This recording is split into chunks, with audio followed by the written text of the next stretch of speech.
The most important day of my life involves my underwear. The fateful day happened in the tail end of 2013. I was working for the Chicago Tribune, which is a thing called a newspaper. If you've never been inside a newsroom, let me describe it to you. Imagine an insurance office, except with shorter cubicle walls and sad people everywhere. Now imagine that everyone makes less money and is sadder. There. You now know how every newsroom looks.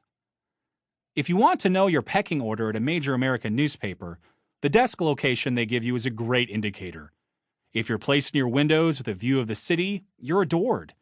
If you're slammed into a windowless space with faulty air conditioning, you're probably not well liked. As for me, I was placed directly next to the men's restroom. Day in and day out, grumpy newspapermen would open the door 3 feet from me and do their business, with me basically guarding the door, like a member of the Night's Watch, except instead of defending the wall, I was defending farts. So now you know what my professional world was like. Personally, I was in even worse shape. Literally. I was overweight, which is the nice way of saying I was fat. I know it may be hard to comprehend that because you've looked at my author photo and you're thinking how gorgeous I am. For those of you trying to do the math and figure out whether I'm a 7 or an 8, I'm actually a 7.5, which, technically, rounds up to an 8. But back in 2013, I weighed 310 pounds, about 80 more than I do as of this writing. It was like I had a golden retriever shoved under my shirt. Except it couldn't play fetch, nobody wanted to pet it, and it was a bit hairier. I was constantly sick. It seemed like every month I caught some new cold or developed bronchitis, and one time I had walking pneumonia, which led to a hazy trip to a nearby health clinic. I inquired why it was called walking pneumonia, and because our healthcare system in America is so great, the doctor shrugged, gave me a pamphlet, and told me to go to bed. To recap, I was working in a depressing office. I was 300 plus pounds.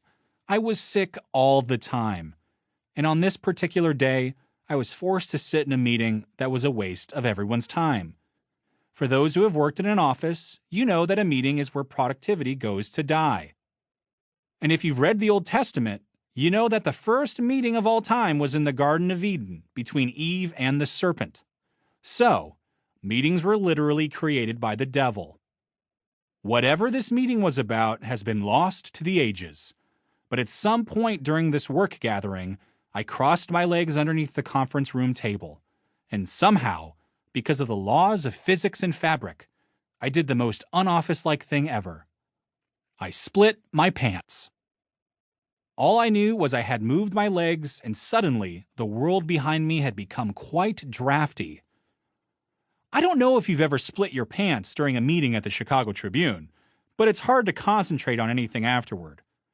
All you're thinking is, oh crap, I split my pants, and I work at the Chicago Tribune, a place that gives me health insurance. I reviewed my options. My first instinct was damage control. I couldn't let anyone know I ripped a hole in my britches. People at newspapers love to gossip. I would never be able to live that down. Knowing my odds, it would end up in the company-wide newsletter. Next, I had to figure out how to solve my pants problem. Perhaps I could run down the street to Target to pick up a new pair. And if I did that, I'd end up buying 27 more things. But I would need an excuse for why I had to leave work to shop at a store that's the height of Midwestern luxury.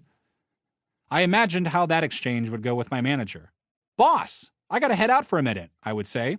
"How come?" he would ask. "I split my pants and my underwear is showing." If you heard that, would you give me a raise? At the end of the meeting, everyone got up to leave, and I stayed in my seat. The conference room was tiny, and the table in the middle took up 90% of the space. People were forced to awkwardly walk behind me, scrunched between my chair and the wall. Their faces showed their displeasure. As he was leaving the cramped room, my boss finally said, "You, okay, dude?" He was a cool boss and called me dude sometimes. And I answered, much too fast, "Oh, yes, I am fine. I just need to make a phone call. Just a quick phone call. Gotta make a phone call. Everything is fine. Phone call. Gotta make one." My boss responded, "Sure, dude." And he left. See? There's that dude again. Real cool guy, that boss.